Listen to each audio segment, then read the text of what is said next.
Social মিডিয়াতে যে সমস্ত সেলিব্রিটি সবচেয়ে বেশি ঘৃণার পাত্র। সোশ্যাল মিডিয়াতে যারা ট্রোলিংয়ের কারণে ভাইরাল হয় এবং কেরিয়ার গড়ে। 1 নম্বরে মিষ্টু রায়। মিষ্টু রায়ের আসল নাম প্রীতি মণ্ডল। প্রীতি মণ্ডলের লক্ষ লক্ষ ফ্যান ফলোয়ার্স রয়েছে, যারা প্রীতি মণ্ডলকে খুবই ভালোবাসে, যারা প্রীতি মণ্ডলের অভিনয় ও সৌন্দর্যে মুগ্ধ। একটা সময় ছিল প্রীতি মণ্ডলের এই কিস করা ভিডিও ভাইরাল হওয়ার পর সবাই তাকে নিয়ে ট্রোল করেছিল এবং অনেকে তো গালাগালিও করেছিল, যার কারণে প্রীতি মণ্ডল প্রচুর ভেঙে পড়েছিল এবং একটা সময় ভেবে নিয়েছিল যে সে সুসাইড করবে। 2 নম্বরে রয়েছে মন্টি রয়। মন্টি রয়ের ডাকনাম ক্যান্ডি, তবে ভক্তরা তাকে মন্টি রয় নামেই চেনে। মন্টি রয় পুরুষ হয়ে জন্ম নিলেও তার মধ্যে নারী সত্তা বর্তমান, যার কারণে সোশ্যাল মিডিয়াতে তাকে নিয়ে ট্রোল করতে ছাড়ে না কিছু মানুষ। মন্টি রয় যখন নিজের সার্জারি করিয়ে নিয়েছিল, ঠিক তখন থেকেই মানুষ তাকে ঘৃণা করতে শুরু করলো। মন্টি রয়ের ভিডিওতে অনেকেই খুব বাজে বাজে কমেন্ট করে এবং তাকে নিয়ে খিল্লি করে। 3 নম্বর রয়েছে কাঁচা বাদাম। তার আসল নাম ভুবন বাদ্যকর, কিন্তু আমরা তাকে কাঁচা বাদাম নামেই চিনি। পশ্চিমবঙ্গের বাঁকুড়া জেলায় জন্মগ্রহণ করেছিলেন তিনি, অতি দরিদ্র পরিবারের, যার বাদাম বিক্রি করে সংসার চলত। কাঁচা বাদাম বিক্রি করতে গিয়ে বাদাম নিয়ে গান গাইতে গাইতে তিনি রাতারাতি ভাইরাল হয়েছিলেন। এমনকি এই ভাইরাল হওয়ার পর পৌঁছে গিয়েছিলেন দাদাগিরি সেটেও। তবে তিনি একটা ইন্টারভিউতে বলেছিলেন যে আমি এখন সেলিব্রিটি হয়ে গেছি, আর বাদাম বিক্রি করব না, আমার এখন lakh lakh fan followers.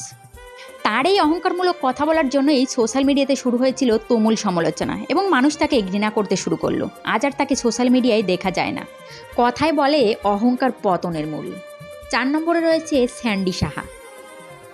Social মিডিয়াতে স্যান্ডি সাহাকে চেনেন না এমন কেউ নেই। তিনি বিশেষ করে ফানি ভিডিও বানিয়ে মানুষকে এন্টারটেইন করেন।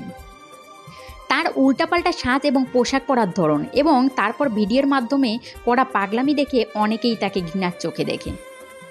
পাবলিক প্লেসে এই ধরনের উৎপাত করে বেলায় বলে অনেকেই স্যান্ডিকে পছন্দ করেন না, আবার অনেকে সহ্য করতে পারে না, তবে অনেকেই তাকে খুব ভালোবাসে। 5 নম্বরে রয়েছে রানু মণ্ডল। 5 নম্বরে রয়েছে রানু মণ্ডল। রানু মণ্ডলের বাড়ি নদিয়া জেলার রানাঘাটে। একটা সময় প্ল্যাটফর্মে বসে গান করেছিলেন এবং সেই গান কেউ সোশ্যাল মিডিয়াতে পোস্ট করতে এই রাতারাতি ভাইরাল হয়ে যান তিনি। তার কণ্ঠের জাদুতে মুগ্ধ হয়ে হিমেশ রেশমিয়া তাকে গানের সুযোগ করে দিয়েছিলেন। কিন্তু কথায় বলে না, কোনো জিনিস হঠাৎ করে পেলে বেশি দিন থাকে না। ঠিক তেমনটাই হলো রানু মণ্ডলের সাথে। তিনি হঠাৎ করেই রঙিন জগৎ দেখে পেলেন, যার কারণে তার মধ্যে অহংকার চলে আসে। আর অহংকার তো পতনের মূল, এটা আমরা সবাই জানি। সোশ্যাল মিডিয়াতে তার এই অহংকারমূলক কথাবার্তার জন্য বর্তমানে রানু মণ্ডল হারিয়ে গেলেন তার সেই পুরনো জায়গায়। 6 নম্বরে রয়েছে প্রীতি ঘোষ। সোশ্যাল মিডিয়ায় প্রীতি ব্লগ নামে পরিচিত।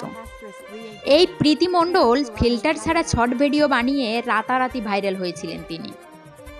আসলে প্রীতির গায়ের রং কালো, যার কারণে সোশ্যাল মিডিয়ায় তাকে সমালোচনার শিকারের মুখে পড়তে হয়। আর এই সমালোচনা করার জন্যই প্রীতি সোশ্যাল মিডিয়াতে নিজের জায়গা করে নিয়েছেন। তবে মানুষকে গায়ের রং এবং চেহারা দেখে কখনো বিচার করতে নেই, কারণ ট্যালেন্টটা সবথেকে বড় কথা, যেটা প্রীতির মধ্যে আছে।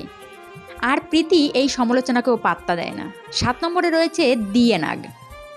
সোশ্যাল মিডিয়াতে একটা পাগলামির ভিডিও আপলোড করে সমালোচনার মুখে পড়েছিলেন এই মেয়েটি। তার এই সমালোচনায় তাকে কেরিয়ার স্টার্ট করে দিয়েছে। আজ লক্ষ লক্ষ ফ্যান ফলোয়ার্স তার ঝুলিতে, তবে অনেকেই তাকে ঘৃণার চোখে দেখে, কিন্তু মেয়েটি সেগুলোকে একদমই পাত্তা দেয় না।